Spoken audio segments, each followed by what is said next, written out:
Okay. अच्छा जी। तो पहले दो लेक्चर्स में हमने काफ़ी सारी छोटी छोटी चीज़ें देखी हैं। आज के लेक्चर में भी इसी तरह होगा कि काफ़ी सारी हम छोटी छोटी चीज़ें देखेंगे और फिर एट द एंड, इस लेक्चर के एंड पे हम लोग एक कंप्लीट डिज़ाइन बनाएंगे। जिस तरह का डिज़ाइन अभी आपको बना हुआ एक नज़र आ रहा है, इस तरह का या इससे मिलता जुलता या इससे थोड़ा सा डिफरेंट हम एक कंप्लीट जो है वो डिज़ाइन बनाएंगे, ताकि सब लोगों को जो असाइनमेंट्स ऑलरेडी असाइन की हुई हैं उन्हें वो बनाने में भी आसानी हो और उन्हें समझ आ सके कि उन्होंने किस तरह का काम करना है और कैसे काम करना है। तो सबसे पहले हम लोग कुछ बेसिक सी चीज़ें डिस्कस करते हैं कि जिस तरह अभी आप देख सकते हैं कि मेरे लैपटॉप पे ऊपर जो है वो एक कंट्रोल विंडो शो हो रही है, साइड पे टूल्स की विंडो शो हो रही है, राइट साइड पे भी मेरी एक विंडो शो हो रही है। तो अगर किसी को इस तरह की विंडोज शो नहीं हो रही है, इस तरह का डिस्प्ले नहीं आ रहा, या अगर किसी ने नया नया अभी एडोबी इलस्ट्रेटर इंस्टॉल किया है, तो उसको सबसे पहला काम क्या करना है कि विंडोज़ पे क्लिक करके और यहाँ पे आके सबसे पहले अपने कंट्रोल्स पे क्लिक करना है। उसके कंट्रोल सारे ऑन हो जाएंगे। अभी देखिए मैंने जैसे ही कंट्रोल्स पे क्लिक किया है तो अभी आप देख सकते हैं मुझे ऊपर टॉप पे कोई कंट्रोल नज़र नहीं आ रहा। तो मैं विंडो पे क्लिक करूंगा और जैसे ही मैं कंट्रोल पे क्लिक करूंगा तो अब आप देख सकते हैं कि ऊपर टॉप पे मुझे तकरीबन जो कंट्रोल्स बहुत ज़्यादा ज़रूरत होने हैं वो सब नज़र आ रहे हैं। ठीक है। दूसरी चीज़ ये है कि ये जो टूल बार है, लेफ़्ट साइड पे राइट साइड पे आपको टूल बार्स नज़र आ रही हैं। अगर ये भी किसी को नज़र नहीं आ रही या इनमें भी किसी को कोई इशू आ रहा है तो आप विंडोज़ पे क्लिक करें और टूल बार्स पे आएंगे और यहाँ से अगर बेसिक किसी का सिलेक्ट हुआ हुआ है तो आपको लेफ़्ट साइड पे देखें जस्ट एक कॉलम नज़र आएगा। अगर फिर आप आते हैं टूल बार्स में, आप लोगों ने सब ने एडवांस टूल बार वाली जो ऑप्शन है इसको सिलेक्ट करके रखना है। जैसे ही एडवांस पे क्लिक करेंगे तो अब आप देख सकते हैं मेरे राइट साइड लेफ्ट साइड पे सॉरी, मुझे जितने भी टूल्स हैं ना वो सारे इस वक्त रिव्यूएबल हैं। तो ये दो चीज़ें ऐसी इंपॉर्टेंट चीज़ें थी कि आपके पास इनका होना बहुत ज़रूरी है। ऊपर आपके पास कंट्रोल विंडो भी होना बहुत ज़रूरी है और लेफ़्ट साइड पे आपके पास जो टूल बार है वो भी होना बहुत ज़रूरी है। अच्छा, अब इसके अलावा हम लोग अपनी वर्क स्पेस और इस तरह की छोटी मोटी चीज़ें हैं इनकी सेटिंग वगैरह देख लेते हैं कि अगर हम लोग अपनी वर्क स्पेस में देखना चाह रहे हैं तो इस चीज़ का हम लोगों ने ख्याल करना है कि वर्क स्पेस यहाँ पे हमारे पास इसेंशियल जो है, ज़रूरी जो वर्क स्पेस है अगर वो सिलेक्ट होगी तो हमें इतना सा व्यू नज़र आएगा। अगर हमारे पास क्लासिक हम लोग सिलेक्ट करते हैं तो फिर हमारे पास हर तरह की चीज़ें, हम लोगों ने अपनी वर्क स्पेस जो है वो इसेंशियल क्लासिक ही रखनी होती है, ताकि हमारे पास जितनी भी ज़रूरत की चीज़ें हैं लेफ़्ट साइड पे भी शो हों, राइट पे भी शो हों, टॉप पे भी शो हों। तो ये सारी चीज़ें हमें यहाँ से शो होंगी। फिर हम नेक्स्ट मूव करते हैं जो चीज़ सबसे इम्पोर्टेंट है। अभी फ़र्ज़ करें मैं कोई डिज़ाइन बनाऊँगा। अभी मैं आपके सामने कोई एक न्यू डिज़ाइन बनाना स्टार्ट करता हूँ। अभी देखिए मेरे पास ये एक ऑलरेडी विंडो ओपन है। मैं अभी न्यू विंडो ओपन करना चाह रहा हूँ। तो न्यू न्यू विंडो ओपन करने के भी दो से तीन तरीके हैं। एक तरीका ये है कि मैं ऊपर फाइल पे क्लिक करूँ, फाइल पे क्लिक करने के बाद मैं न्यू पे क्लिक करूँगा तो मेरे पास न्यू विंडो ओपन हो जाएगी। और आप देख सकते हैं कि इसी के राइट साइड पे लिखा हुआ है कंट्रोल प्लस एन। तो मैं अपनी इसी विंडो पे रहते हुए अपने लैपटॉप के कीबोर्ड से कंट्रोल का बटन प्रेस करके रखूँगा और एन का बटन प्रेस कर दूंगा। तो मेरे सामने ये आप देख सकते हैं कि एक न्यू विंडो ओपन हो चुकी है। अब वो मुझसे पूछ रहा है कि आपने क्या साइज़, किस साइज़ का आपको आर्ट बोर्ड चाहिए।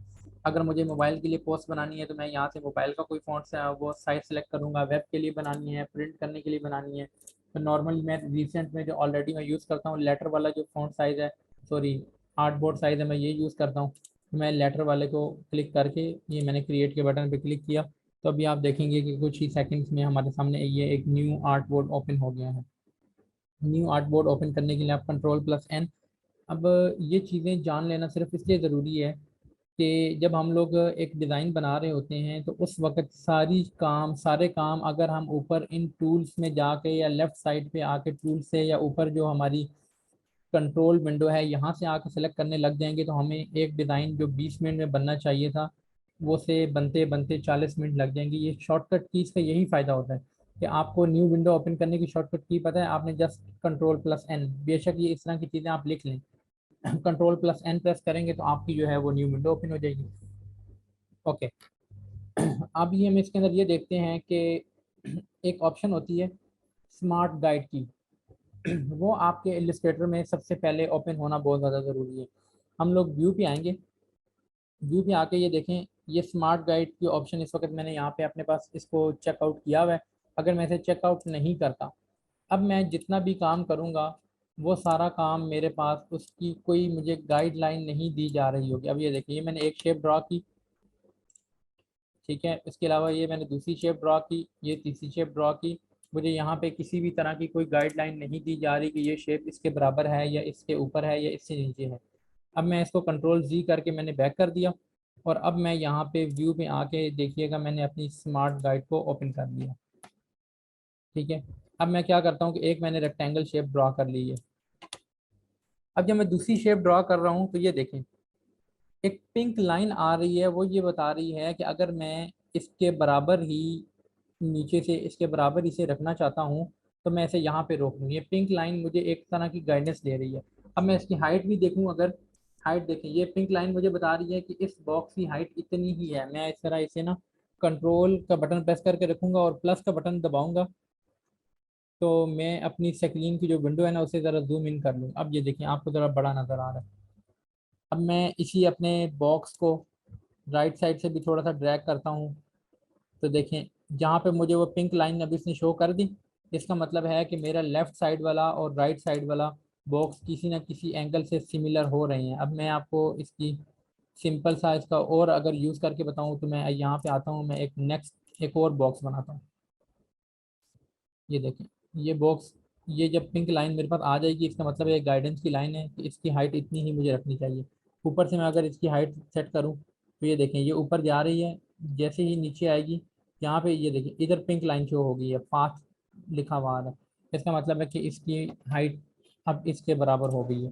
तो ये जो तीन मैंने बॉक्सेस बनाए हैं इन तीनों की हाइट एक दूसरे के बराबर है। हम लोगों को सर्कल्स बनाने होते हैं, हम लोगों को इमेजेस सेट करनी होती हैं, एक डब्बे के अंदर एक बॉक्स के अंदर कुछ और चीज़ें रखनी होती हैं। तो ये स्मार्ट गाइड हमें इन सारी जगहों पे हेल्प देगा। इन सारी अभी हम लोग आज की क्लास में at the end of class आखिरी 20 मिनट में तकरीबन एक कंप्लीट डिज़ाइन बनाएंगे, तो उसमें आपको मज़ीद भी समझ आएगा कि स्मार्ट गाइड का क्या फ़ायदा है। और अगर ये स्मार्ट गाइड ना हो, अगर ये स्मार्ट गाइड ना होता तो ऐसा हो सकता था कि मेरा ये वाला डब्बा इससे थोड़ा सा ऊपर होता, मैं ऐसे अगर पकड़ के नीचे करूँ तो वो ज़्यादा नीचे हो जाता। लेकिन अब स्मार्ट गाइड बोल रहा है कि इतना ही नीचे करना है, इससे ज़्यादा नीचे करेंगे तो वो उसकी अलाइनमेंट ख़राब हो जाएगी। तो ये हमारे पास स्मार्ट गाइड, सबसे पहले हम लोगों ने विंडो कंट्रोल को देखा, फिर हमने टूल बार्स को देखा, उसके बाद हम लोगों ने वर्क स्पेस को देखा, फिर हमने स्मार्ट गाइड को देखा।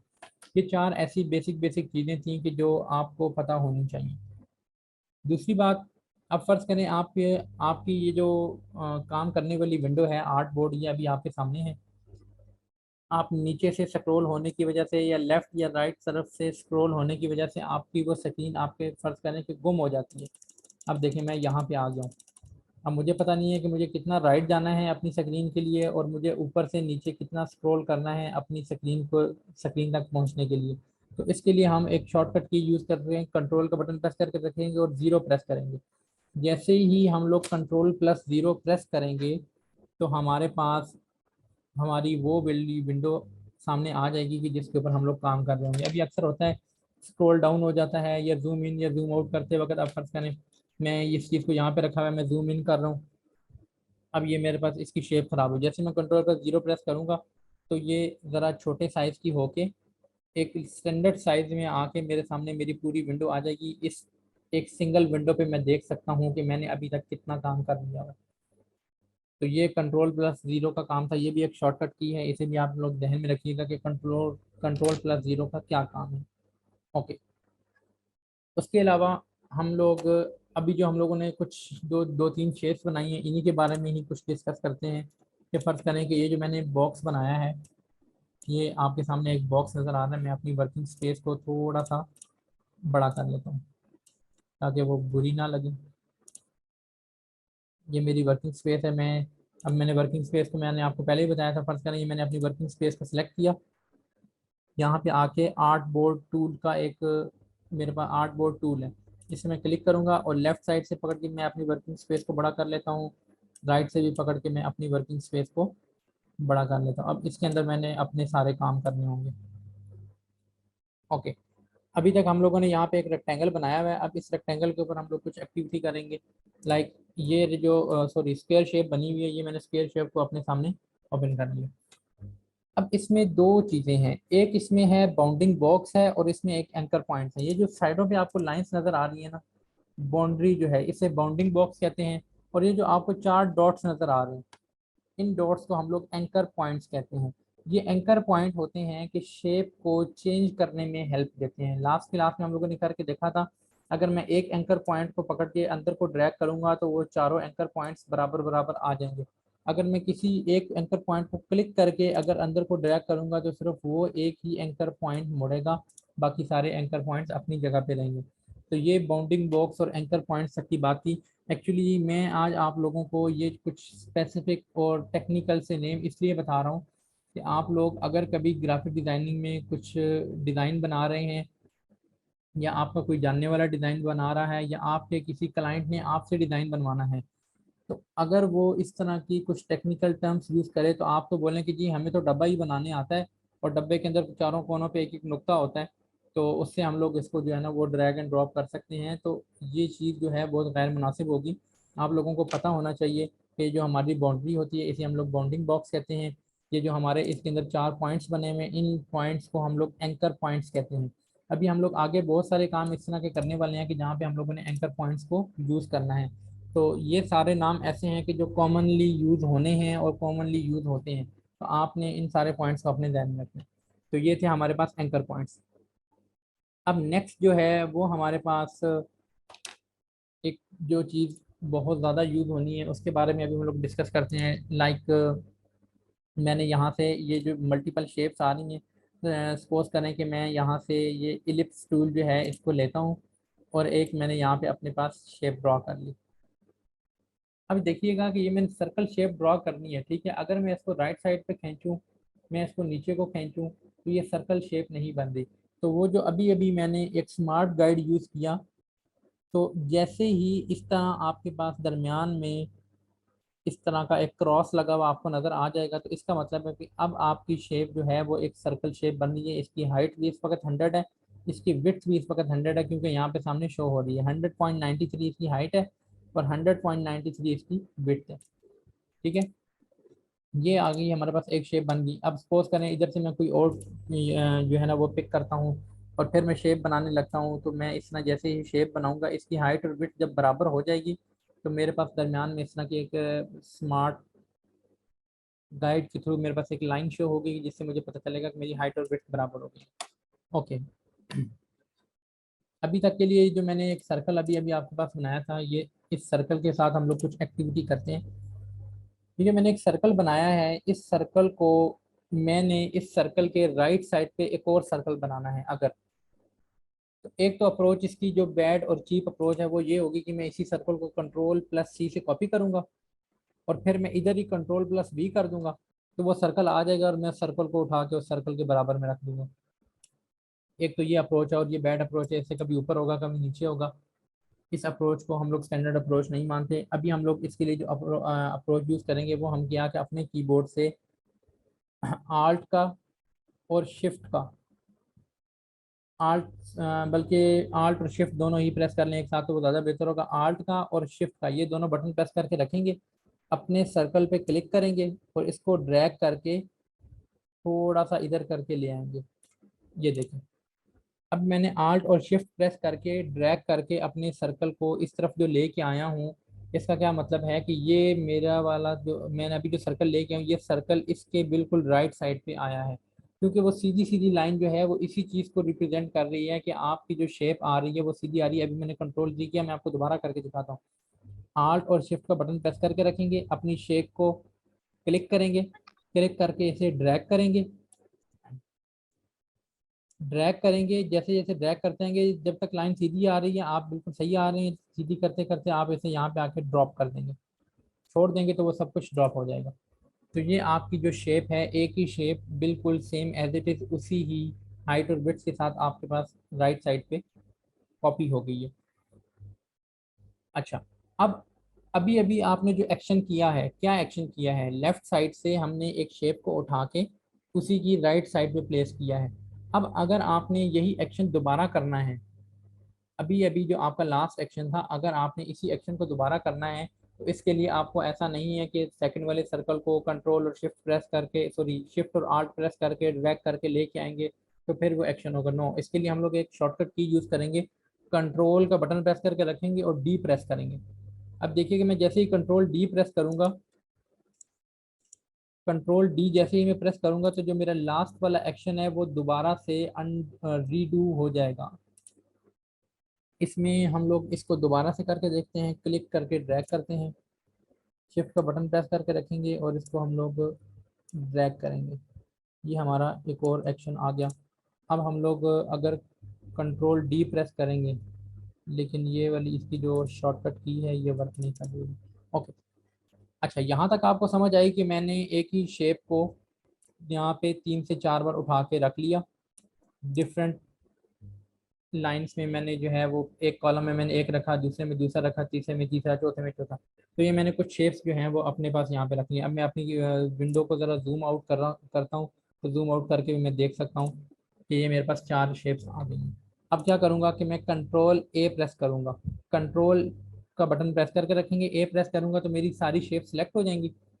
इन सारी शेप्स को सिलेक्ट हुई हैं तो मैं शिफ्ट और आल्ट प्रेस करके रखूंगा और ऊपर से उठा के मैं इन्हें ड्रैग करके नीचे लेके आऊँगा।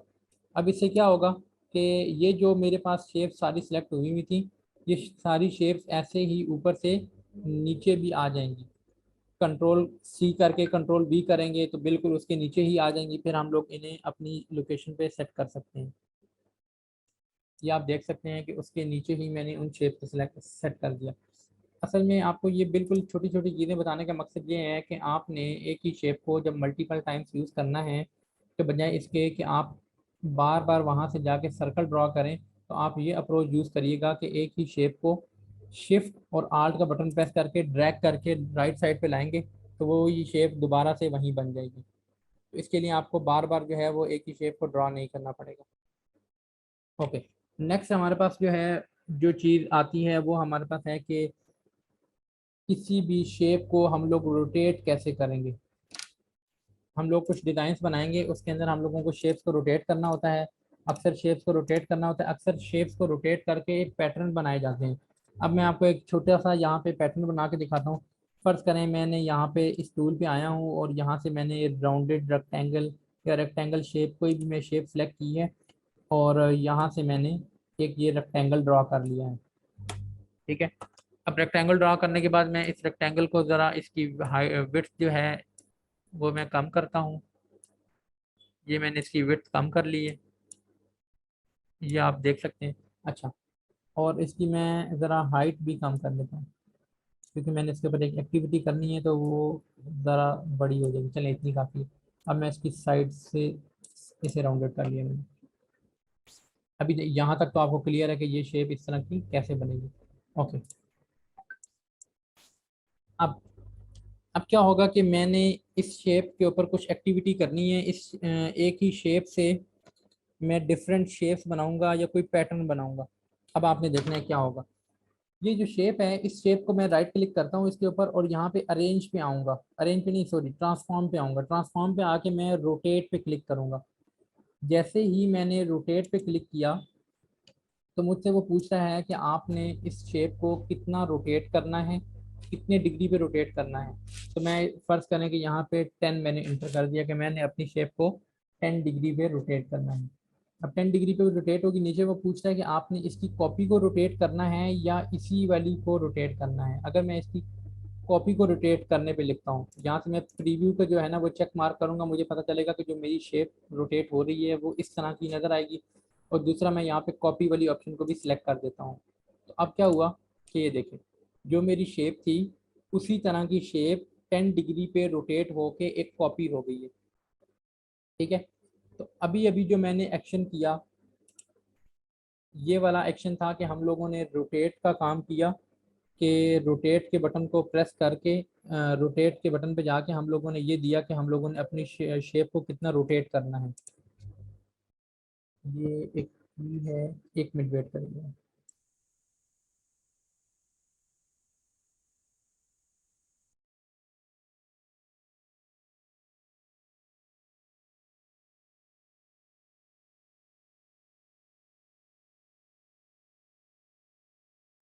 ओके, तो अभी तक आपको, सॉरी, अभी तक आपको समझ आई होगी कि हमने एक शेप बनाई, उसी शेप को हम लोगों ने रोटेट कर दिया। अब अगर मैंने इसी शेप को दोबारा से भी रोटेट करना है तो मैं यही एक्शन दोबारा से नहीं करूंगा। अब मैं यहाँ पे एक शॉर्टकट की यूज़ करूंगा जो मैंने पहले यूज़ की थी, लेकिन वो वर्क नहीं कर रही थी।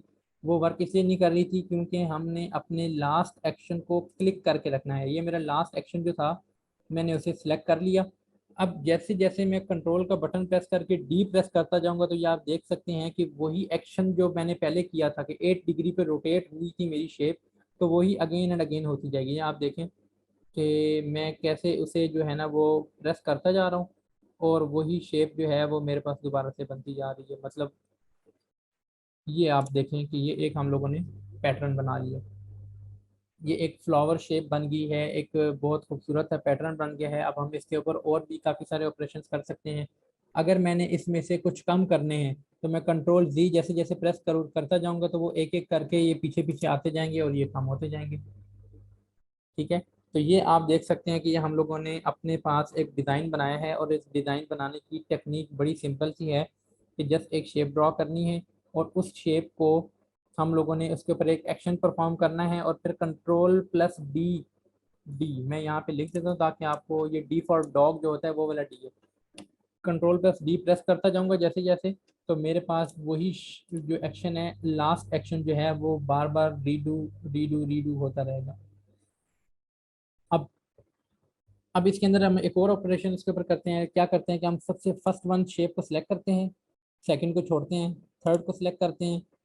जो शिफ्ट का बटन है ना वो प्रेस करके रखेंगे तो हमारी पास मल्टीपल शेप सिलेक्ट होती जाएंगी। शिफ्ट का बटन प्रेस करके मैंने पहली शेप सिलेक्ट की, फिर मैंने दूसरी छोड़ी, फिर मैंने तीसरी सिलेक्ट की, फिर मैंने चौथी छोड़ी, मैंने पांचवी सिलेक्ट की, फिर छठी छोड़ के सातवीं सिलेक्ट की, आठवीं छोड़ के नौवीं की, 10वीं छोड़ के 11वीं शेप मैंने सिलेक्ट कर ली। तो अभी आप देख सकते हैं कि मैंने अपने पास इन्हीं में से कुछ शेप्स को सिलेक्ट कर लिया, और मैं यहाँ पे अपने राइट साइड पे बॉटम में आके ग्रुप के बटन पे क्लिक करूँगा तो वो सारी मेरी शेप्स जो हैं वो ग्रुप हो गई। अब मैं आपको यहाँ से अलग करके दिखा देता हूँ। सॉरी, ये जो अभी जितनी भी सिलेक्ट हुई हैं इन सारों को मैंने ग्रुप कर दिया, और मैं इन्हें यहाँ से अलग भी कर सकता हूँ रोटेट करके। तो ये आप देख सकते हैं कि ये वो शेप्स हैं कि मेरे पैटर्न में से जिनको मैंने सेलेक्ट किया था। ये कुछ कम सिलेक्ट हुई हैं तो हम लोग इस तरह करते हैं कि इनको ज़रा बारीकी बारीकी से हम लोगों को देखना पड़ेगा। हमने इसमें से एक छोड़ के एक शेप को सिलेक्ट करना होगा। इस वाले एक्शन को हम लोग रिडू करते हैं, लास्ट एक्शन है। मैं आपको ये देखें, ट्रांसफॉर्म पे आएंगे, रोटेट पे आएंगे, 10 डिग्री, कॉपी पे क्लिक करके और ये हम डाल देंगे। अब जैसे जैसे हम लोग कंट्रोल डी प्रेस करते जाएंगे ये हमारी शेप जो है वो बनती जाएगी। ये हमारे पास शेप बन गई। अब क्या करते हैं हम कि ये शिफ्ट का बटन प्रेस करके पहली वाली शेप को हम लोगों ने सिलेक्ट कर लिया। ओके, ये दूसरी को भी सिलेक्ट किया, फिर इसके बाद इसको भी सिलेक्ट किया, फिर एक और छोड़ी, इसको भी सिलेक्ट किया, फिर एक और छोड़ी, इसको भी सिलेक्ट किया, फिर एक और छोड़ी, इसको भी सिलेक्ट किया। तो ये मैंने अपने पास जो है वो काफ़ी सारी शेप्स को सिलेक्ट करके मैं यहाँ पे ग्रुप के बटन पे जैसे ही क्लिक करता हूँ तो वो मेरे पास ग्रुप हो गई हैं। अब मैं आपको वहाँ से अलग करके दिखाता हूँ। ये देखें, ये शेप्स और ये शेप्स दोनों मैंने एक साथ ही ड्रॉ की थी, लेकिन उनमें से कुछ मैंने निकाल ली है, कुछ मैंने वहीं छोड़ दी है। अब मैं कंट्रोल जी करता हूँ, जिनको मैंने ग्रुप किया है उनका मैं अगर कलर चेंज करना चाहूँ तो जो पीछे वाली होंगी वो मुझे नजर आएंगी। ये आप लेफ्ट साइड पे देख सकते हैं जो डबल वाइट है ना, ये वाइट कलर का जो है ये फिल कलर होता है। जैसे मैं फिल कलर पे क्लिक करूंगा डबल, तो मैं यहाँ से कोई भी एक कलर सेलेक्ट करूँ। सपोज मैंने रेड कलर सेलेक्ट किया और मैं जैसे ही ओके करूंगा तो जो मेरी फिल शेप थी उसके अंदर एक कलर फिल हो गया है। जो मेरी फिल शेप, सॉरी, जो मेरी सिलेक्टेड शेप थी उसके अंदर अलग कलर फिल हो गया है। और ये वाली जो है इन सारों को मैं अगर एक साथ करके ग्रुप करता हूँ तो इनके अंदर मैं अलग सा,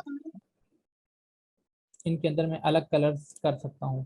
लाइक मैंने यहाँ से अपने सिलेक्शन टूल का यूज़ करते हुए मैंने इतने एरिया को सिलेक्ट कर लिया। इस एरिया में क्या क्या है हम लोग वो सारी चीज़ें देख लेते हैं। ये सारी चीज़ों को मैं एक साथ भी सिलेक्ट कर सकता हूँ और अलग अलग भी सिलेक्ट कर सकता हूँ। इन्हें सिलेक्ट करेंगे नॉर्मल हमारे माउस के क्लिक से। इन सारी चीज़ों को एक साथ सिलेक्ट करने के बाद हम लोग इन्हें भी ग्रुप कर लेंगे। अब आप देख सकते हैं कि जहाँ भी जाएगा ना वो सारा पैटर्न जाएगा, कोई एक चीज़ नहीं जाएगी। तो इसे इनके फिल कलर में आके हम लोग इसे भी कोई भी कलर देना चाहें तो वो कलर भी दे सकते हैं। तो ये आपको छोटा सा एक पैटर्न मैंने ज़रा डिफरेंट तरह का पैटर्न बना के दिखाया है, तो आप किसी भी तरह की भी शेप्स को लेके इस तरह के पैटर्न जो हैं वो ड्रॉ कर सकते हैं। अब हमने इन शेप्स को ग्रुप किया हुआ है तो ये शेप्स अलग अलग नहीं जाएंगे। अब मैं फर्स्ट करें इस शेप को मैं सिलेक्ट करता हूँ, उसमें अनग्रुप करता हूँ। अब आप इसे उठाएंगे ना, ये देखें इसके ये सारे टुकड़े अलग अलग आएंगे। ये देखें आप, ये सारे टुकड़े अलग अलग हो गए, इनका कोई पैटर्न ही नहीं रहा, इनका कोई फ़ायदा भी नहीं है। तो हम कंट्रोल जी करेंगे, दोबारा से जब जुड़ जाएंगे अपनी ही जगह पे, हम लोग यहाँ पे इन सारों को इस तरह सेलेक्ट करके और हम लोग इन्हें ग्रुप कर लेंगे। अब जहाँ भी जाएंगे ये सारे एक साथ ही जाएंगे, ये अकेला अकेला कहीं नहीं जाएगा। तो ये हमारे पास था, शेप्स के थ्रू हम लोग कुछ पैटर्न बनाते हैं। लाइक ये चीज़ें ऐसी हैं कि बार बार आप यूज़ करेंगे तो तभी आपको जो है इनके ऊपर प्रैक्टिस हो जाएगी कि इस तरह की चीज़ों को कैसे यूज़ करना है। अब फर्ज करें कि हमारे पास जो आगे चीज़ें आ रही हैं, रेक्टेंगल शेप हैं, सर्कल शेप हैं, स्क्वायर शेप हैं, डिफरेंट तरह की शेप्स हैं। आप किसी भी तरह की शेप को सिलेक्ट करके, अब फर्ज करें मैं यहाँ पे आपके सामने एक रेक्टेंगल शेप बनाता हूँ, सॉरी स्क्वायर शेप बनाता हूँ। ये मैंने एक स्क्वायर शेप जो है वो बना ली। अब मुझे पता नहीं चल रहा, देखें यहाँ पे उसने मुझे बताया कि आपका ये स्क्वायर कंप्लीट हो गया। ये मैंने एक स्क्वायर शेप बना ली। अब क्या करता हूँ मैं कि इसी स्क्वायर शेप के ऊपर मैं राइट क्लिक करता हूँ। पहले मैं इसका कलर चेंज कर लेता हूँ। फर्ज करें मैंने इसका कलर जो है वो ये एक लाइट सा कलर रख लिया। इसको सिलेक्ट करके मैं एक लाइट सा कलर सिलेक्ट करके ओके करूँगा तो ये एक लाइट सा कलर रख लिया। अच्छा, अब मैं इसी शेप को राइट क्लिक किया और यहाँ पे मेरे पास जो ऑप्शन आएगी रोटेट करने की, इसको सेलेक्ट के अंदर जाऊंगा मैं और मैं इस शेप को जो है ट्रांसफॉर्म करूंगा। वो उसका कलर था जिसकी वजह से वो प्रॉब्लम कर रहा था। ट्रांसफॉर्म पे आऊंगा मैं और ट्रांसफॉर्म पे आने के बाद मैं यहाँ से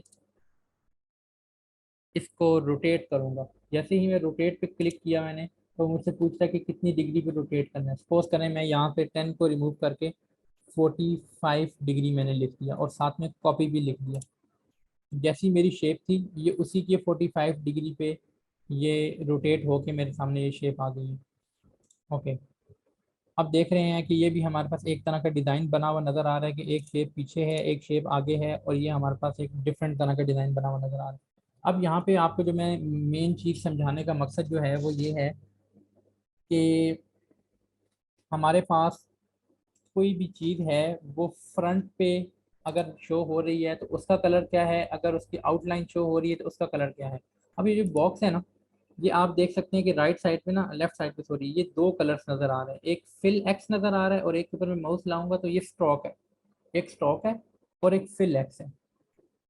जो अभी आपको इसके अंदर जो व्हाइट कलर नज़र आ रहा है ना, ये इसका फिल कलर है। मैं ये कहिए मैंने शेप को सिलेक्ट किया, ये व्हाइट पे मैंने डबल क्लिक किया, यहाँ से मैं जो भी कलर सेलेक्ट करता हूँ, फर्स्ट करें मैंने रेड कलर सेलेक्ट किया तो मैंने इसको किया तो ये देखिए ये मेरे पास फिल आ गया। अब एक्सचेंज ओवर बना हुआ यहाँ पे, ये देखिए ये एरो लेके आएंगे ना, इसके स्वैप फिल एंड स्ट्रोक। तो जैसे ही मैं इसके ऊपर क्लिक करूंगा तो उससे क्या होगा कि जो मेरे स्ट्रोक का कलर था वो मेरे फिल का कलर हो जाएगा, जो मेरे फिल का कलर था वो मेरे स्ट्रोक का कलर हो जाएगा। अब फर्ज करें मैं अपने जो अभी मेरा फिल का कलर है उससे आके मैं कोई भी दूसरा कलर दूंगा तो वो मेरे पास जो है पहले कलर जैसा ही शो होने लग जाएगा। अब देखें इस वक्त यहाँ पे दो अलग अलग कलर्स हैं, एक स्टॉक है और एक फिल है। ये चीज़ शेप के ऊपर भी आपको अच्छी नज़र आएगी, लेकिन ये चीज़ जो है हम अगर टेक्स्ट यूज़ करें ना, टेक्स्ट के ऊपर स्टॉक और फिल का जो इफेक्ट है ना वो ज़्यादा बेहतर नज़र आएगा। ये किसी भी ऐसी शेप पे नज़र आएगा कि जिसकी कोई ना कोई आउटलाइन है। अब फर्ज करें यहाँ पे मैं लिखता हूँ पाकिस्तान, मैंने लिखा है और मैं इसका यहाँ से फ़ॉन्ट साइज इंक्रीज कर लेता हूँ।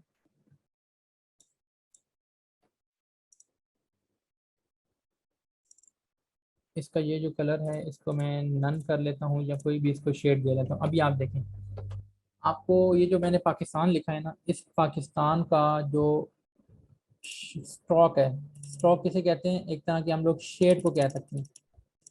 इस पाकिस्तान का जो स्ट्रोक है वो पिंक नज़र आ रहा है क्योंकि मैंने नीचे से पिंक सेलेक्ट किया हुआ है, और जो फिल है वो ब्लैक नज़र आ रहा है। अगर मैं फिल पे डबल क्लिक करूँगा और फिल मैंने फर्ज करें मैंने फिल को ग्रीन कर दिया, ये देखें, सॉरी मैंने टेक्स्ट को सिलेक्ट ही नहीं किया, डबल क्लिक करूंगा मैं, टेक्स्ट मेरा सारा सिलेक्ट हो जाएगा। ये फिल कलर जो है उसको मैंने ग्रीन कर दिया। जैसे ही मैं फिल कलर को ग्रीन करूंगा, ओके प्रेस करूंगा, तो ये अब आप देख सकते हैं कि मेरा फिल ग्रीन हो गया, मेरा जो टेक्स्ट था उसका फिल कलर ग्रीन हो गया, लेकिन उस कलर की जो बाउंड्री थी वो पिंक ही है। अगर मैं यहाँ से एक्सचेंज ओवर पे क्लिक करूंगा, स्वैप पे क्लिक करूंगा, तो ये देखें बिल्कुल उसका ऑपोजिट हो गया कि मेरे जो पाकिस्तान मैंने लिखा था उसकी जो बाउंड्री है वो ग्रीन हो गई है और उसका जो फिल कलर था वो पिंक हो गया है। तो इस तरह से हम लोग अपने डिज़ाइंस के अंदर कुछ ना कुछ बेहतरी, कुछ ना कुछ खूबसूरती ला सकते हैं कि उनके फिल कलर, उनके जो दूसरा कलर है, इन कलर्स के अंदर थोड़ी बहुत चेंजेस करने के बाद हम लोग अपने डिज़ाइन के अंदर कुछ बेहतरी ला सकते हैं, डिज़ाइन को अट्रैक्टिव बना सकते हैं। तो यकीनन ये स्टॉक और फिल वाली जो एक्टिविटी है ये आप लोगों को समझ आई होगी, क्योंकि ये एक्टिविटी बहुत ज़्यादा यूज़ होती है। ठीक है। नेक्स्ट इसके बाद हमारे पास एक और एक्टिविटी है। वो क्या है कि हम लोग अभी जो मैं छोटी छोटी चीज़ें यूज़ कर रहा हूँ आपके सामने, इन सब चीज़ों को हम लोगों ने अपने डिज़ाइन जब बनाने होंगे तो हमने इन सारी चीज़ों का इस्तेमाल करना होगा। अब फ़र्ज़ करें कि मैं यहाँ पे आपके सामने एक रेक्टेंगुलर शेप बनाता हूँ। अच्छा, एक और चीज़ मैं आपको बता दूँ, यहाँ से आपने कोई भी शेप सेलेक्ट की, अगर आप इसे यूं करके ड्रैग करते चले जाएंगे तो आपको नहीं समझ आएगी इस चीज़ की कि इसकी विड्थ और हाइट में सेट बराबर कर रहा हूँ कि नहीं हो रही। आप तो ड्रैग कर रहे हैं, ये तो फ्रीली मूव हो रहा है। देखिए कभी हाइट ज़्यादा होगी, कभी विड्थ ज़्यादा होगी, ये आपके ड्रैग करने पे डिपेंड करता है। लेकिन अगर आपने यहाँ से शेप सेलेक्ट की और आपने शिफ्ट और आल्ट का बटन प्रेस करके इसको ड्रैग किया, तो ये देखें आपके सामने वही शेप एग्जैक्टली ड्रॉ होगी कि जो आपने शेप सेलेक्ट की थी। ये देखें मैंने अभी आपके सामने एक बॉक्स बनाया, मैं यहाँ से ये स्टार टूल सेलेक्ट करता हूँ। तो अगर मैं अभी स्टार बनाऊंगा तो अगर मैं इसको ज़्यादा राइट पे ले जाता हूँ, लेफ्ट पे ले जाता हूँ, तो ये मेरे पास स्टार की शेप ख़राब हो जाएगी। एक साइड से पकड़ के मैं अगर इसे ज़्यादा मूव कर देता हूँ, तो इसके लिए मैं क्या करूँगा, ये इलिप्स शेप है, इसको मैं देखें ये इतना ज़्यादा खींचता जाऊँगा तो ये मेरे पास ऐसी शेप बन जाएगी। लेकिन अगर इसी शेप को बनाने के लिए मैं शिफ्ट और आल्ट का बटन प्रेस करके रखूंगा और फिर मैं ये शेप ड्रॉ करूंगा, तो फिर जैसी शेप मैं एक्चुअली ड्रॉ करना चाह रहा था, ये देखें 100% सर्कल ही मेरे पास ड्रॉ हुआ है, इसके अलावा कोई और शेप ड्रॉ नहीं हुई।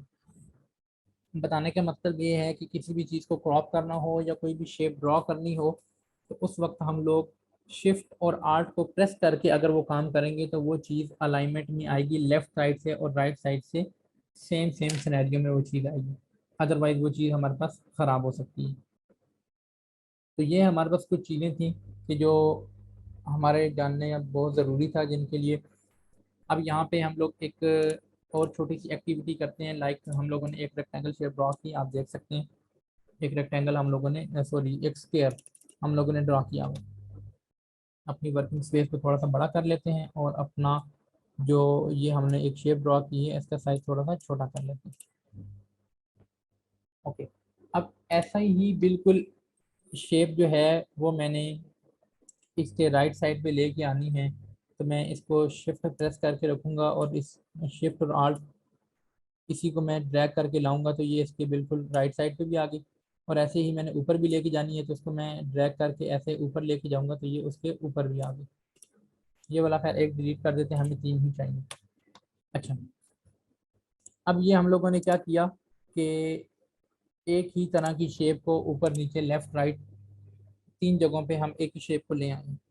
अब जो हमारे पास सिलेक्शन टूल था ना, अब हमारे पास दूसरा एक टूल है डायरेक्ट सिलेक्शन टूल। अब हम उस डायरेक्ट सिलेक्शन टूल का यूज़ करने वाले हैं। इस टूल का यूज़ क्या है, ये जो आपको यहाँ पे नज़र आ रहे हैं ये एंकर पॉइंट्स हैं, ठीक है। लेकिन जो जो साइड्स पे नज़र आ रहे हैं ना, ये जो बाउंड्री है हमारी, इस बाउंड्री के जो एंकर पॉइंट है ना, हम लोग इन एंकर पॉइंट्स को सिलेक्ट करके अपनी शेप को जहाँ लेके जाएंगे ये शेप उधर ही जाएगी। फर्स्ट करें मैंने इसको सिलेक्ट किया और मैं इसको जितना ऊपर को मूव करता हूँ, ये देखें इसको मैं यहाँ मूव करता हूँ तो ये मेरी शेप बिल्कुल वैसी हो जाएगी। तो आप डिज़ाइंस के अंदर जो मुख्तलिफ तरह की शेप्स बनी हुई देखते हैं, वो शेप्स बिल्कुल ऐसे ही सिंपल तरीके से ड्रॉ की जाती हैं कि एक शेप ड्रॉ करते हैं और उसके एंकर पॉइंट को पकड़ के हम लोग मूव करते हैं, तो जहाँ जहाँ मूव करते जाते हैं वो शेप वहाँ वहाँ जाती रहती है। अब मैंने कंट्रोल जी कर दिया। अब जैसा कि आप यहाँ पे देख रहे हैं कि इस वाली शेप को अगर मैं इसके इस एंकर पॉइंट से पकड़ के एंकर पॉइंट पे मैं क्लिक करूंगा तो फिर मेरे पास वो पकड़ के मूव करने के काबिल होगा। इस एंकर पॉइंट पे क्लिक करके मैं इसको यहाँ पे ले आया हूँ तो ये मेरे पास इस तरह की शेप बन गई है। अब अगर आप यहाँ पे शेप्स में आके देखें तो इधर आपके पास कोई ऐसी शेप नहीं है कि जो आपको कोई ट्राइंगल बनाना अलाउ करेगी। लेकिन फिर भी हम लोगों ने ट्राइंगल बनाया। कैसे ट्राइंगल बनाया कि ट्राइंगल वो होता है कि जिसके 3 कोने होते हैं, कि अपनी इसी शेप को, इसका एक एंकर पॉइंट पकड़ा हम लोगों ने और इसको हम लोग इधर ले आए।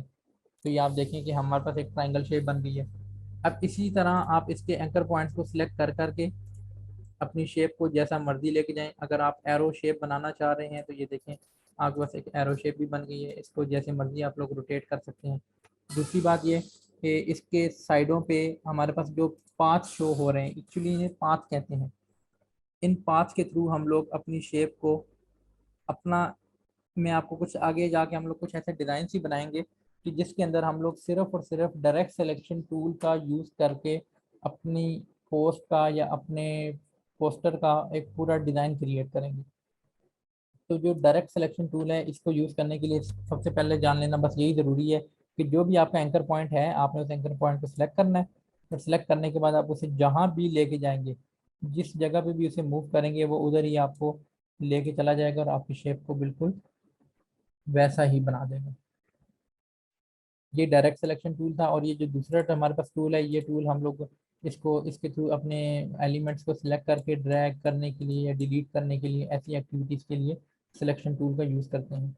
लेकिन डायरेक्ट सिलेक्शन टूल का काम जो है वो यूज़ हम लोग एंकर पॉइंट्स को कंट्रोल करने के लिए करते हैं। तो यकीनन आपको इसकी अभी समझ आई होगी कि ये एंकर पॉइंट किस तरह काम करते हैं और इनका हम लोग किस तरह का यूज़ करेंगे। क्योंकि ये एंकर पॉइंट ही एक ऐसी चीज़ है कि जिससे हमारे डिज़ाइन में कुछ खूबसूरती आ सकती है, हमारा डिज़ाइन बाकी डिज़ाइन से अलग लग सकता है, कि इसके अंदर हम लोग डिफरेंट तरह की शेप्स बना सकते हैं एंकर पॉइंट के थ्रू। अभी तक अगर किसी को किसी भी तरह की कंफ्यूजन है या कोई क्वेश्चन पूछना चाह रहा है तो काइंडली पूछिए। ओके, यकीनन सब लोग आगे होंगे। अच्छा, अभी हम लोग दो टूल्स का यूज़ करने वाले हैं। एक हम शेप टूल का थोड़ा सा यूज़ करेंगे, उसके बाद हम लोग इरेज टूल जो है, रेजर जो सबसे ज़्यादा ज़रूरी है, उसका थोड़ा बहुत यूज़ करेंगे। अब सपोज करें मैंने यहाँ से अपनी इलिप्स टूल को यूज़ करते हुए मैंने यहाँ पे एक शेप ड्रॉ कर ली। या आप देख सकते हैं लाइक मैंने एक ओवल शेप ड्रॉ की है, या आप इसे जो है वो अंडे टाइप की शेप जो है वो भी कह सकते हैं। ये इसे मैं नीचे से थोड़ा सा छोटा करता हूँ और इसे ऊपर से मैं थोड़ा सा बड़ा करता हूँ। इसकी जो साइड्स हैं ना, साइड्स हैं, इन्हें थोड़ा सा अंदर कर देते हैं ताकि ये प्रॉपर एक अंडे वाली शेप लगे। या ये हमारे पास एक ओवल शेप है। ओके, अब हम क्या करेंगे कि अपने रेजर टूल का यूज़ करना सीखेंगे कि इरेज टूल हमारे पास कैसे काम करता है, उसके अंदर हम लोग किस तरह से वर्किंग करेंगे। तो हम क्या करेंगे कि अपना इरेज टूल को सिलेक्ट करेंगे। ये मैंने रेजर इरेज टूल सेलेक्ट किया है। तो इस वक्त जो मेरा रेजर है ना, वो बिल्कुल आपको छोटा सा नज़र आ रहा है, आप देख सकते हैं। तो जैसे ही मैं ब्रैकेट का बटन प्रेस करता जाऊंगा, क्लोजिंग ब्रैकेट, तो आप देखेंगे कि जैसे ही मैं अपनी क्लोजिंग ब्रैकेट का बटन प्रेस करूंगा, क्लोजिंग ब्रैकेट का बटन प्रेस करता जाऊंगा, तो ये मेरे पास मेरा जो इरेज टूल है ये कैपिटल होता जा रहा है। एक्चुअली क्लोजिंग ब्रैकेट जिसकी मैं बात कर रहा हूँ वो ब्रैकेट मैं यहाँ पर ड्रॉ भी कर देता हूँ ताकि आप लोग देख सकें। ये वाली क्लोजिंग ब्रैकेट है और ये वाली एंड ये वाली स्टार्टिंग ब्रैकेट है। पहली वाली जो मेरे पास है वो क्लोजिंग ब्रैकेट है। क्लोजिंग ब्रैकेट क्या काम करेगी, फॉर बिग।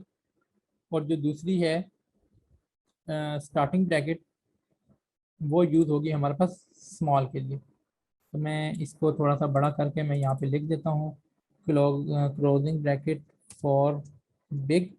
और दूसरी जो मेरे पास स्टार्टिंग ब्रैकेट है वो है फॉर स्मॉल।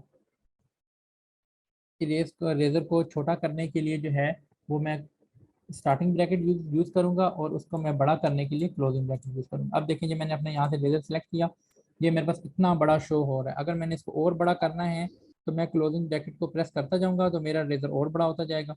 अगर मैं अपनी स्टार्टिंग ब्रैकेट को प्रेस करता जाऊंगा, उसके बटन प्रेस करता जाऊंगा, तो मेरा रेजर बिल्कुल आहिस्ता आहिस्ता आहिस्ता आहिस्ता छोटा होता जाएगा। तो ये मैंने एक छोटा सा रेजर अपना ले लिया। अब देखते हैं कि इस रेजर का हम लोगों ने यूज़ कैसे करना है। ये रेजर मैंने अपने वाइट एरिया पे इसको रख के अपनी इस शेप को यहाँ पे इसको ड्रैग करके लाऊंगा अपनी शेप के ऊपर से। इस तरह डिफरेंट तरह का डिज़ाइन बनाऊँ मैं। अगर डिज़ाइन नहीं भी बनाना तो ऐसे ही मैं अपनी शेप से जैसे गुजारूंगा। तो ये देखें उसने मेरी शेप को उसी डिज़ाइन के पैटर्न पे काट दिया है जिस तरह मैं उसे काटना चाह रहा था। अगर आप ये वाले शेप देख लें, बिल्कुल दूसरी इसके अलावा है, हम अगर फर्ज करें कि इसी को यहाँ से कॉपी करके इसके साथ ही पेस्ट कर लें, तो 2 से 3 यहाँ पे हम लोग जो है वो एक्टिविटीज़ कर सकेंगे। इसको मैं थोड़ा सा नीचे कर लेता हूँ और अपनी वर्किंग स्पेस को भी हम लोग थोड़ा सा बड़ा कर लेते हैं। तो यहाँ पे 2 से 3 तरह की एक्टिविटीज़ जो है वो हम लोग करके देखेंगे, और ये काफ़ी इंटरेस्टिंग एक्टिविटीज़ हैं। और एक्चुअली यही वो चीज़ें हैं कि जिनको हम लोगों ने अपने डिज़ाइंस के अंदर कहीं ना कहीं यूज़ करना होता है। ओके, तो यहाँ पे फिर मैं रेस टूल पे आता हूँ। मेरा रेस टूल छोटा सा है, तो ये देखें कि मैं यहाँ पे इसको वाइट एरिया पे प्रेस करके इसको मैंने यूँ करके कट कर दिया। फिर इसको मैंने यूँ करके कट कर दिया, मतलब जैसी जैसी ज़रूरत है ना, एक ख़ास पैटर्न के थ्रू मैंने इनकी कटिंग कर ली। इसको मैंने ऊपर से कट करके एक इसकी बॉल शेप बना ली। अच्छा, अब इसको मैं किसी भी तरह का अपनी मर्जी से, अब देखें ये जो पहली मैंने जो शेप बनाई है, पहला जो पैटर्न बनाया है, इसके अंदर अभी मेरे पास 4 टुकड़े बन गए हैं। मैं सिलेक्शन टूल के थ्रू पहले को सिलेक्ट करता हूँ और यहाँ पे कलर पे क्लिक करके, और इसको मैंने फर्ज करें कि मैंने इसको ये कलर दे दिया। दूसरे हिस्से को सिलेक्ट करके मैं यहाँ से इसे इससे थोड़ा सा डार्क कलर दे देता हूँ। फिर तीसरे हिस्से को सिलेक्ट करके मैं यहाँ पे डबल क्लिक करके इसको थोड़ा सा और डार्क कलर दे देता हूँ। फिर चौथे हिस्से को सिलेक्ट करके मैं अपने कलर वाले एरिया में आके यहाँ से आके इसे स्पर्श करें कि मैं इसे ग्रीन कलर दे देता हूँ। तो ये आपको दिखाना मकसद था कि यहाँ पे हम लोग डिफरेंट तरह की शेप्स जो हैं वो इरेज टूल से भी बना सकते हैं, कि इरेज टूल को हम लोग यूज़ करें डिफरेंट तरीक़ों से। अब फ़र्ज़ करें ये इरेज टूल आ गया, इसको मैं बिल्कुल दरमियान से इसके 2 टुकड़े करने के लिए कट किया, और इसको मैंने ऊपर से फिर 2 टुकड़े करता हूँ तो इसके मैंने 4 टुकड़े करने के लिए कट किया। अब इन चारों टुकड़ों को मैं सिलेक्शन टूल के थ्रू अलग अलग सेलेक्ट करूँगा, और मैं इनको डिफरेंट डिफरेंट कलर देते जाऊँगा अकॉर्डिंग टू रिक्वायरमेंट। जैसी मेरी रिक्वायरमेंट है मैं इनको वैसे कलर्स दे दूँगा, तो ये मेरे पास एक शेप बन जाएगी, एक डिज़ाइन बन जाएगा, अगर मैंने इसको जहाँ भी जैसी भी जगह यूज़ करना है।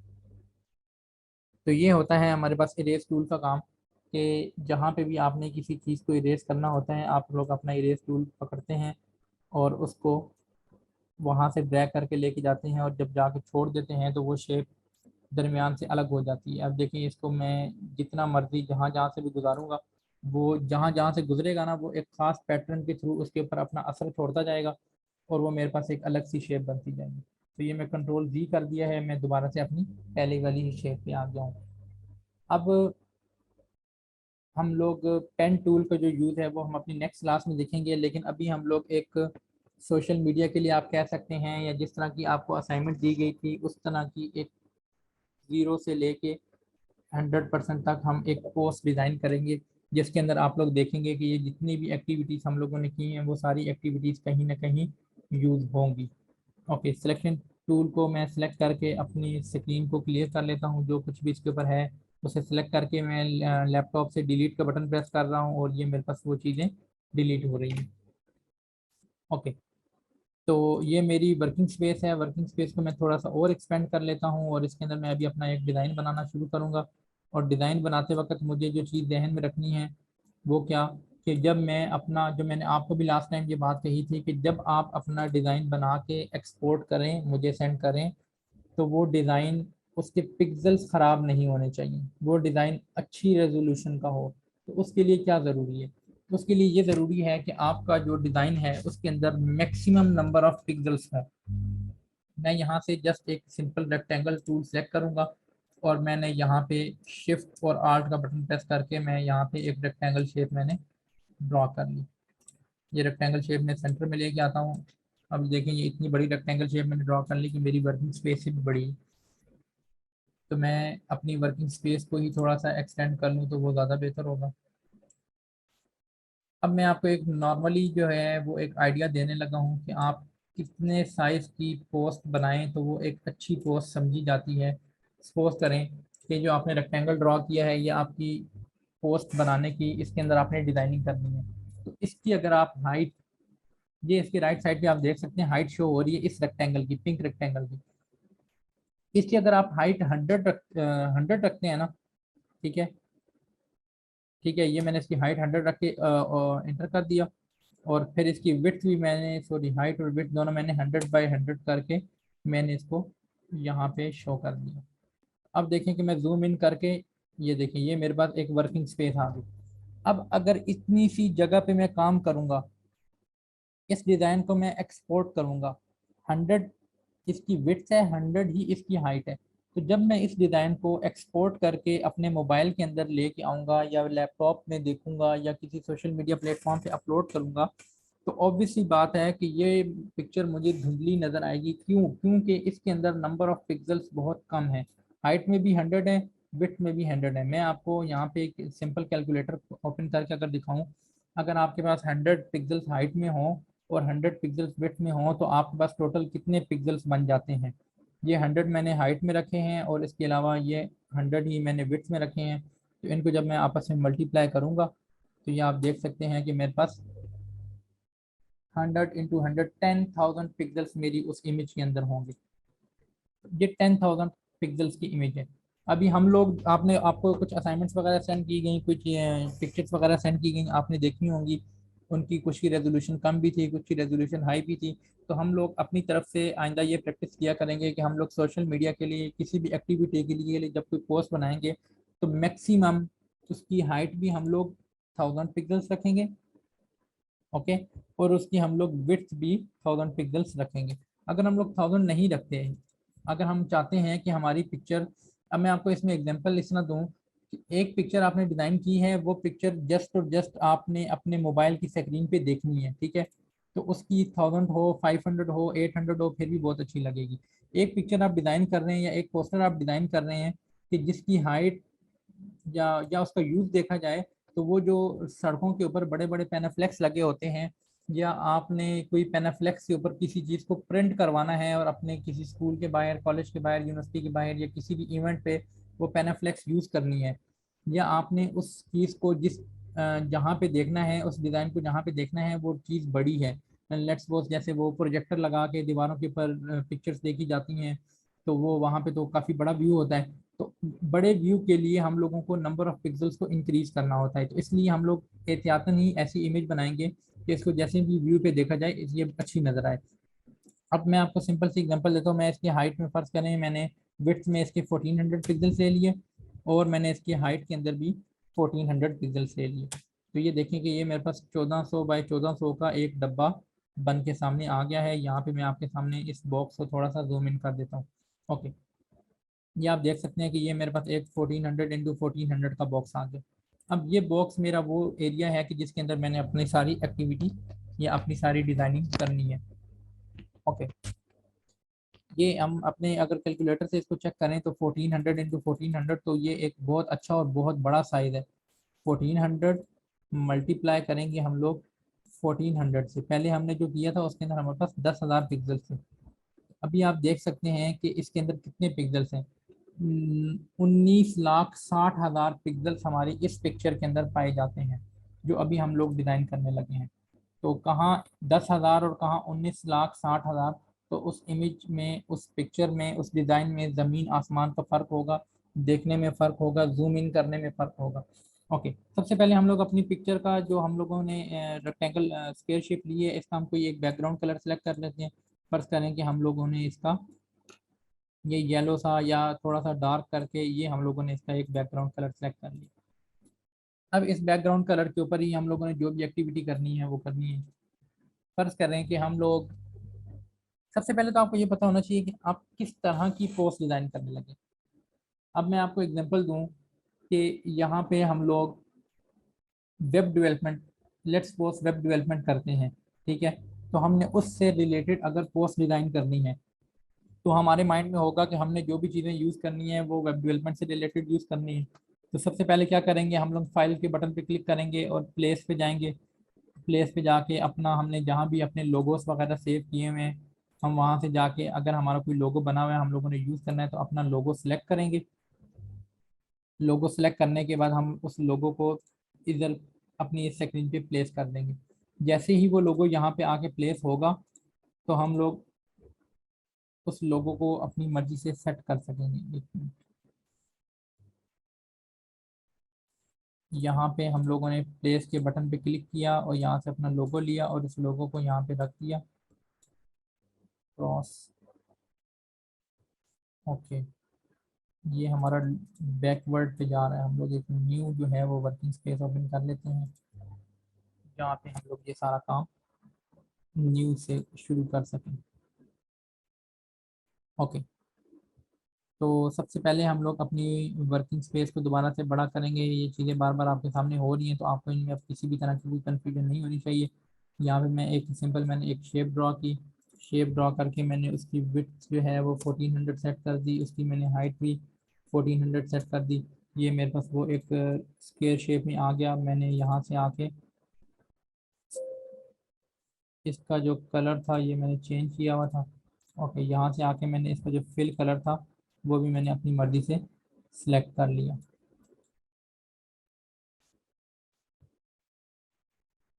ये सब फर्ज कर लें कि मैं ये वाला जो कलर है इसका फिल कलर ये मैंने सेलेक्ट किया। ओके, प्लेस पे आऊँगा मैं, यहाँ से आके अपनी कोई भी पिक्चर इसके ऊपर प्लेस करूँगा। ये मैंने लोगो प्लेस किया, लोगो इसके ऊपर आ गया। अब मैं लोगो को एक साइड से पकड़ के ड्रैग करूँगा तो वो इसकी विड्थ ज़्यादा हो जाएगी, अगर नीचे से पकड़ के करूँगा तो इसकी हाइट ज़्यादा हो जाएगी। मैं शिफ्ट और आल्ट का बटन प्रेस करके रखूँगा और मैं लोगो को जैसे जैसे ड्रैग करूँगा लोगो हर साइड से इक्वली बड़ा होगा। तो ये देखें, ये मेरा लोगो बड़ा हो गया और मैंने ऊपर से भी थोड़ी सी स्पेस छोड़ी है। जितनी मैं स्पेस ऊपर से छोड़ूंगा उतनी ही स्पेस मैं अपनी लेफ्ट साइड से छोड़ूंगा। तो ये मेरा इंग्लिश का लोगो है तो इसलिए मैं इसको लेफ्ट साइड पे प्लेस करूँ। अगर आपका लोगो उर्दू में है तो आप उसे राइट साइड पे प्लेस करें, क्योंकि वो इंग्लिश और उर्दू की साइड देखी जाती है, उसी साइड पे वो अच्छा लगता है। अब ये देखिए, मैंने ऊपर से भी बराबर जगह छोड़ के, नीचे से भी बराबर लेफ्ट साइड से बराबर जगह छोड़ के अपना लोगो प्लेस कर लिया। अब अपना लोगो प्लेस करने के बाद मैंने देखना है कि मैं अगर सोशल मीडिया मार्केटिंग की पोस्ट बना रहा हूँ तो मुझे यहाँ पे सोशल मीडिया मार्केटिंग टाइप की चीज़ें लिखनी है। अगर मैं वेब डेवलपमेंट की पोस्ट बना रहा हूँ तो मुझे उसके टाइप की कुछ चीज़ें यहाँ पे लिखनी है। तो वो डिपेंड करता है कि मैं कैसी पोस्ट बना रहा हूँ। अभी फर्ज करें हम लोग वेब डेवलपमेंट की बनाएं या सोशल मीडिया मार्केटिंग की पोस्ट बनाएं, तो उसके हिसाब से हम लोगों ने यहाँ पे कंटेंट लेके आना है। सबसे पहले हम अपना काम ये करते हैं कि अपना लोगो सेट किया। लोगो सेट करने के बाद हम लोग अपना कोई ना कोई पोस्ट का टाइटल सेट करते हैं। अब देखिए, मैं रेक्टेंगुलर शेप में आता हूँ, यहाँ से मैंने एक सिंपल सी शेप ड्रॉ कर दी, एक रेक्टेंगल शेप ड्रॉ कर दी। ठीक है, और रेक्टेंगल शेप ड्रॉ करने के बाद मैंने इसकी सपोज करें मैंने इसकी हाइट को थोड़ा सा कम कर दिया और इसको मैं लेफ्ट साइड से मोड़ लिया। इसका मतलब इसके एंकर पॉइंट्स पे क्लिक करके इसको मैंने कर्व कर लिया, इसको सेंटर से मैंने मोड़ लिया। ओके, अब क्या होगा कि ये जो मैंने अभी पिक्चर ड्रा की है, अभी जो मैंने शेप ड्रा की है, इसका शेप का वही कलर है कि जो मेरे बैकग्राउंड का कलर है। तो मैं शेप को क्लिक करके यहाँ पे अपने कलर के ऊपर डबल क्लिक करूंगा और मैं यहाँ से इसका मैंने वाइट कलर फर्स्ट मैंने मैंने सेलेक्ट कर लिया। तो वो मेरा अब इसके ऊपर प्रोमिनेंट हो गया। अब ये वाइट कलर की एक प्रोमिनेंट सी चीज़ मेरे सामने आ गई है, इसके ऊपर मैं कुछ भी लिख सकता हूँ। फर्ज करें कि ये वाइट कलर मेरे पास अच्छा तो लग रहा है, लेकिन इसको और बेहतर बनाने के लिए मैं क्या करूँगा कि एक तो पहले मैं इसे सेंटर में लेके आऊँगा। सेंटर में लाने के बाद ऊपर जाऊँगा मैं ओपेसिटी वाली जहाँ पे ऑप्शन होती है। मैं अच्छा, ओपेसिटी, ये देखें आप, ओपेसिटी है। ओपेसिटी को मैं जैसे जैसे रिड्यूस करता जाऊँगा मेरी जो पिक्चर है उसका जो अपना वाइट कलर है वो आहिस्ता आहिस्ता लो होता जाएगा, कम होता जाएगा। तो देखें, आप ऊपर देख रहे हैं कि जैसे जैसे ओपेसिटी जो है वो डिक्रीज होती जा रही है, तो मेरा जो वाइट कलर था उसके पीछे मेरा येलो कलर आना शुरू हो गया है, मेरी शेप के पीछे येलो कलर आना शुरू हो गया है। तो बस ये एक तरह का हम देख सकते हैं कि ये मैंने एक अच्छा सा इसका बैकग्राउंड सेट कर लिया है, एक शेप सेट कर ली है। अब इसके अंदर एक छोटी सी कमी नजर ये आ रही है कि इस शेप का ना कोई मुझे बैकग्राउंड भी नजर आ रहा है। बैकग्राउंड नहीं, स्ट्रोक नजर आ रहा है, मतलब इस शेप का कोई ना कोई शेड भी नजर आ रहा है। ये आप देख सकते हैं, हल्का सा ना बिल्कुल शेड नजर आ रहा है। तो उसके लिए मैं क्या करूंगा कि यहाँ पे मैं अपनी स्ट्रोक पे आऊंगा, स्ट्रोक पे क्लिक करके इसको मैं नन कर दूंगा। अपनी शेप को सिलेक्ट किया और मैंने अपनी शेप के स्ट्रोक को क्लिक करके उसको मैंने नन कर दिया। तो अब मेरी शेप का किसी भी तरह का कोई बॉर्डर नहीं आ रहा। पहले हल्का सा ब्लैक बॉर्डर आ रहा था, अब वो बॉर्डर भी इस शेप में नहीं आ रहा। तो मेरी ये शेप पहले से काफ़ी बेहतर लग रही है।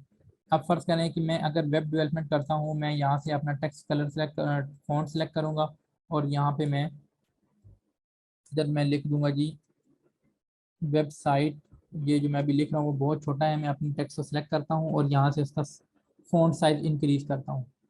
ये जैसे जैसे देख लें आप, मैं उसको बटन को मैंने प्रेस करके रखा हुआ है माउस के बटन को, तो इसका फ़ॉन्ट साइज इंक्रीज होता जा रहा है। तो मैं यहाँ पे लिखूंगा वेबसाइट डेवलपमेंट। ओके। अब मैं क्या करूंगा कि अपने एरिया को थोड़ा सा इंक्रीज करूंगा ताकि मैंने जितना टेक्स्ट लिखा है वो सारा टेक्स्ट यहाँ पे शो भी हो। तो सबसे पहले उस सारे टेक्स्ट को देखने के लिए मैं अपने एरिया को थोड़ा सा बड़ा कर लेता हूँ। बड़ा करना, ये देखिए ये मेरा सारा टेक्स्ट आ गया। मैं सारे अपने टेक्स्ट को सिलेक्ट करूंगा। सबसे पहले मैं इसका कोई अच्छा सा फ़ॉन्ट सेट करूंगा। ये मैं फ़ॉन्ट पे क्लिक करता हूँ, मैं डाउन एरो प्रेस करता जाऊंगा। जैसे जैसे मैं डाउन एरो प्रेस करता जा रहा हूँ मेरे फ़ॉन्ट्स चेंज होते जा रहे हैं। तो फर्ज करने कि ये वाला फ़ॉन्ट एक अच्छा फ़ॉन्ट है, मैं इस फ़ॉन्ट को सिलेक्ट करता हूँ। लेकिन मैं इस फ़ॉन्ट को जब यहाँ पे लेके आऊँगा ये तो इसमें कंप्लीट ही नहीं आ रहा, तो मैं दोबारा से अपने इस टेक्स्ट को सिलेक्ट करूँगा और अपना साइज रिड्यूस करता जाऊँगा। जैसे जैसे मैं साइज रिड्यूस करता जाऊँगा मैं देखूंगा कि मुझे उतना ही साइज चाहिए कि जो इसके अंदर पूरा आ सके। तो ये देखें, ये वेबसाइट डेवलपमेंट जो था ये मैंने अपने फ़ॉन्ट के अंदर इसको रखा और ये इसके अंदर पूरा आ गया। इतना ही मुझे चाहिए था। अच्छा, एक चीज़ जो मैं अभी आपको बता दूं ये बहुत ज़रूरी है कि अभी देखें मैंने लिखा इतनी जगह पे है लेकिन राइट साइड पे जो मेरा बॉक्स है वो बहुत बड़ा है।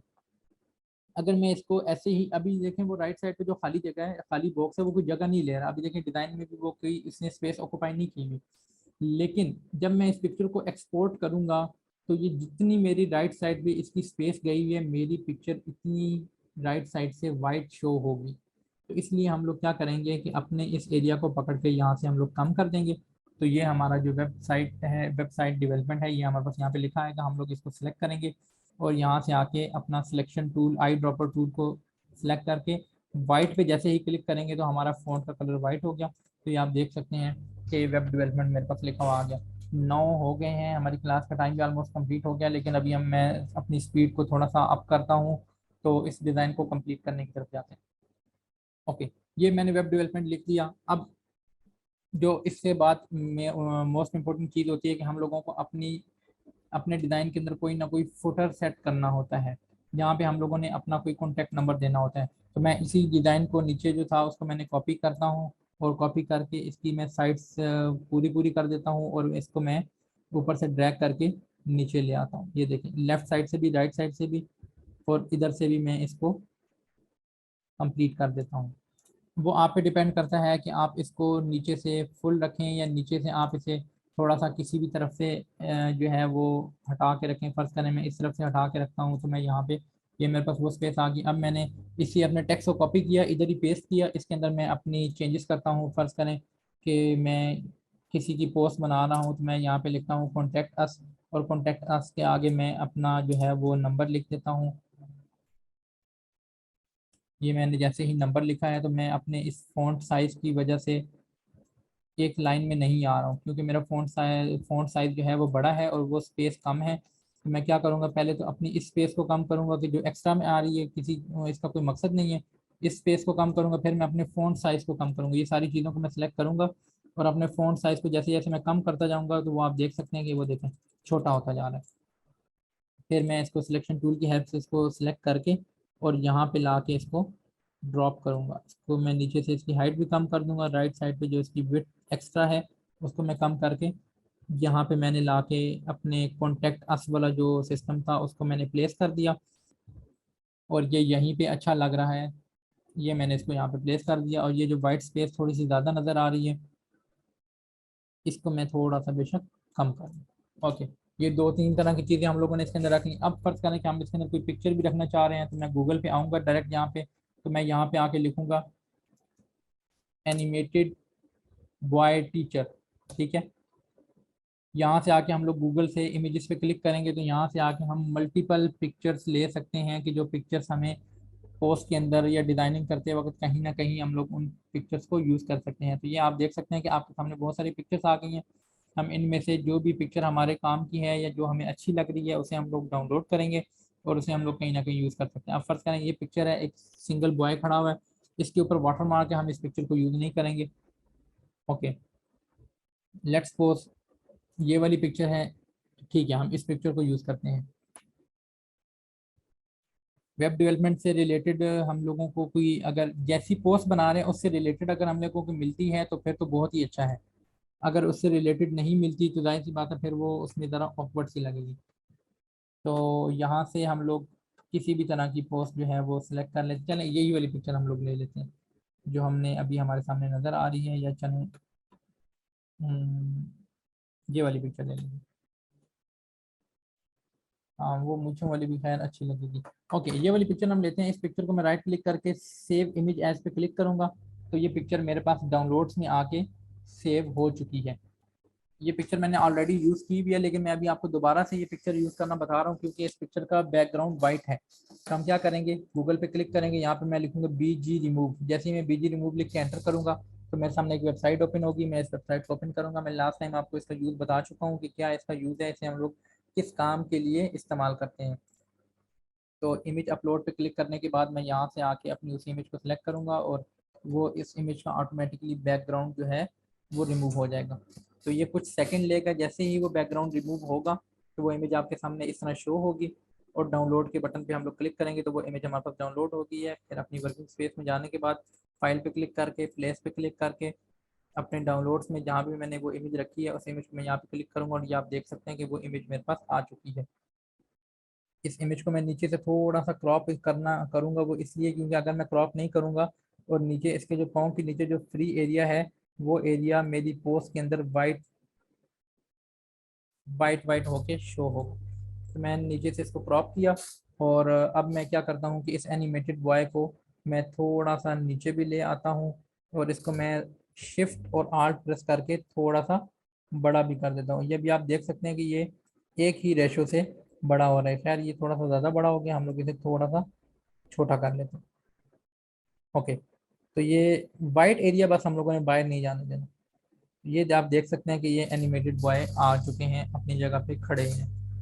ओके अब इसके अंदर ये है कि हमने पिक्चर भी लगा ली है। अगर हम लोग अपनी किस तरह की पोस्ट बना रहे हैं उसके अकॉर्डिंग लगा रहे हैं तो फिर ज़्यादा बेहतर है।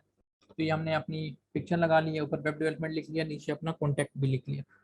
हम करते क्या हैं, वेबसाइट डेवलपमेंट तो है लेकिन उसके लिए हम लोग कुछ ना कुछ अच्छा सा यहाँ पे टेक्स्ट लिखते हैं कि लाइक यहाँ पे मैं अपने इसी जो है ना टेक्स्ट एरिया को यूज़ करता हूँ। इसी को मैं दोबारा दोबारा 2-3 मरतबा जो है मैं कॉपी पेस्ट कर लेता हूँ और मैं इनको अगेन एंड अगेन यूज़ करूँगा। यहाँ पे मैं फर्ज करने लिखता हूँ गेट ATTRACTIV अट्रैक्टिव,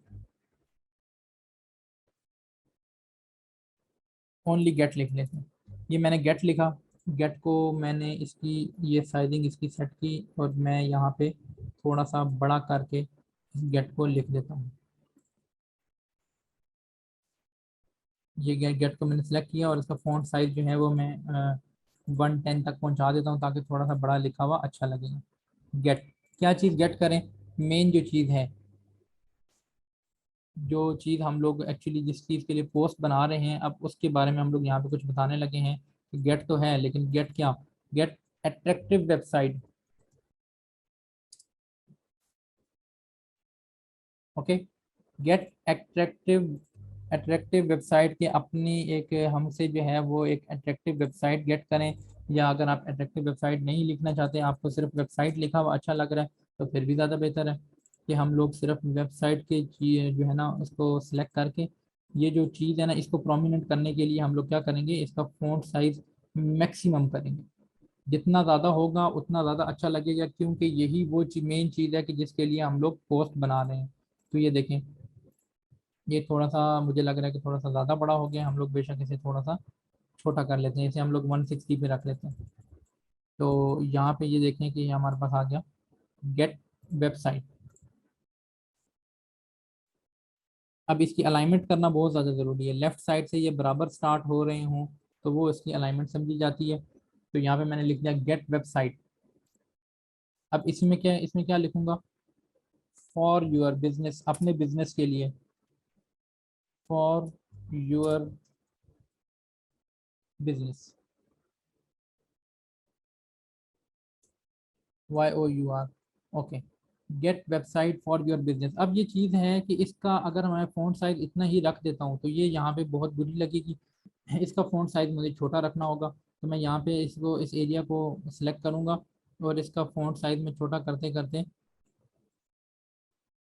फ़र्ज़ करें कि मैं इसका फ़ॉन्ट साइज 60 पे ले आता हूँ। Get website for your business, एक वेबसाइट गेट करें अपने बिजनेस के लिए, और फिर मैं इसी को कॉपी करके इसी फ़ॉन्ट साइज में, क्योंकि मैंने अब दूसरी चीज़ भी लिखनी है कि कहाँ से गेट करें, मैं अगर आप जो भी हैं अपना वहाँ पे लिख सकते हैं, by hash developers community. Okay, अब इसी चीज़ को मैं उठा के इसके साथ बिल्कुल इसके नीचे सेट करूँगा कि ये वेबसाइट गेट करें अपने बिजनेस के लिए हैश डेवलपर्स कम्युनिटी से। ओके, तो ये देख सकते हैं कि मैं अभी ये जो नीचे थोड़ी सी स्पेस है, ये स्पेस कुछ ज़्यादा ही लग रही है, तो मैं शिफ्ट के थ्रू इन सारी चीज़ों को सिलेक्ट करके एक साथ ही जब ड्रैग करके नीचे लेके आऊँगा, तो ये मेरे पास कुछ ऐसे एक साथ ये सारी चीज़ें नीचे आना शुरू हो जाएंगी। तो इसमें यह है कि जो मैंने अब ये भी साइजिंग की है, चीज़ों की सेटिंग की है, वो बुरी नहीं लगेगी। और ये जो मैंने ऊपर वेब डेवलपमेंट लिखा है, इसको भी मैं अगर ऐसे ही करके सिलेक्ट करके थोड़ा सा नीचे लेके आऊँगा, तो ये भी मेरी डिस्टर्ब नहीं होगी, क्योंकि ये दोनों चीज़ें मैंने शिफ्ट का बटन प्रेस करके इन दोनों को एक साथ सिलेक्ट किया है।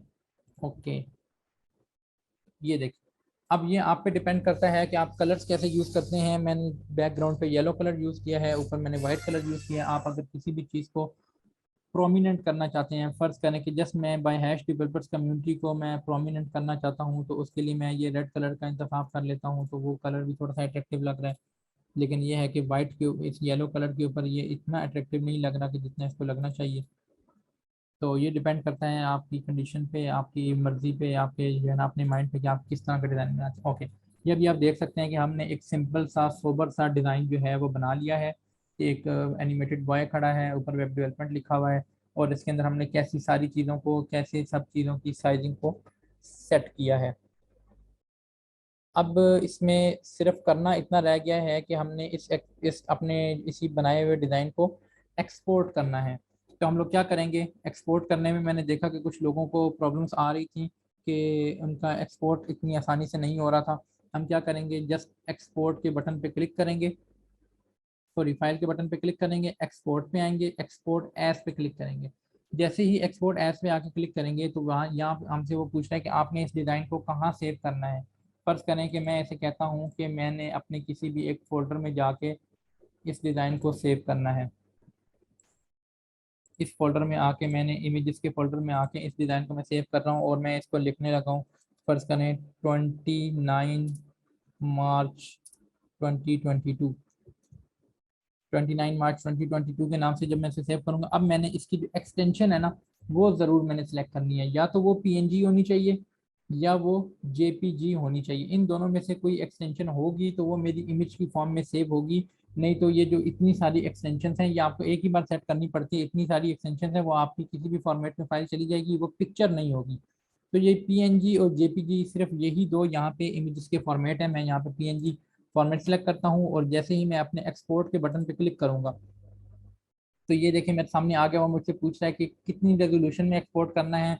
तो मैं उसे कह रहा हूँ कि हाई 300 PI में मैंने इसको एक्सपोर्ट करना है, बाकी सारी चीज़ें ऐसी रहने देनी है, और मैं ओके के बटन पे क्लिक कर देता हूँ। जैसे ही मैंने ओके के बटन पे क्लिक किया, तो कुछ सेकंड्स लगेंगे, मेरी पिक्चर जो है वो ऑटोमेटिकली एक्सपोर्ट हो जाएगी, और जिस लोकेशन पे मैं सेव करना चाह रहा था उसी लोकेशन पे जाके वो मेरी इमेज सेव हो चुकी है।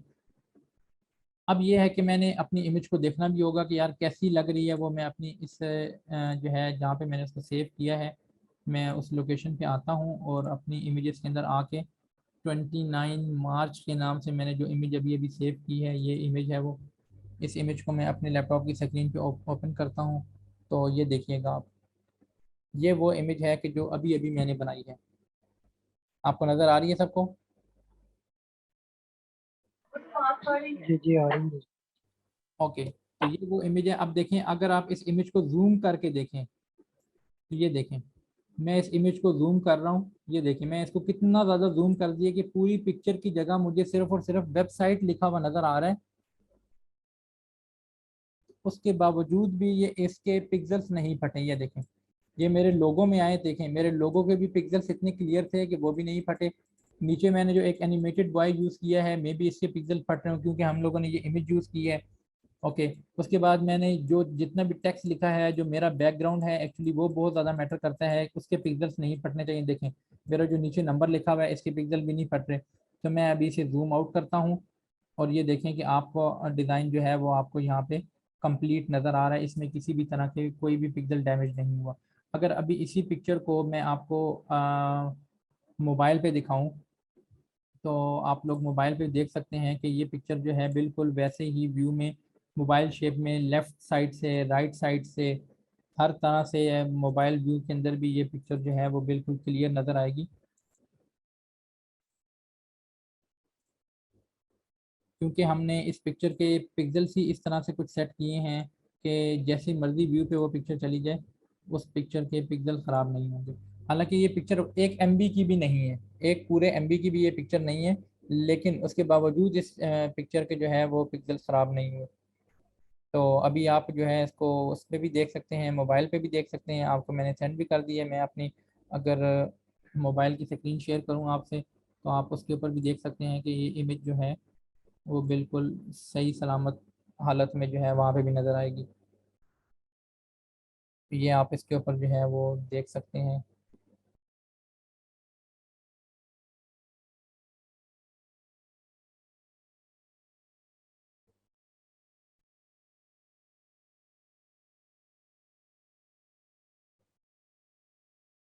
ओके, इसके ऊपर हमारे पास आप लोगों को इमेज तो मिल गई होगी, यकीनन ग्रुप में आ गई होगी।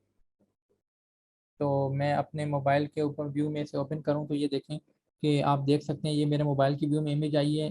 ये इस इमेज को मैं जूम इन कर रहा हूँ, लेकिन जूम इन करने से इमेज की पिक्सल्स पे, इमेज की सेहत पे किसी तरह का कोई फ़र्क नहीं पड़ रहा।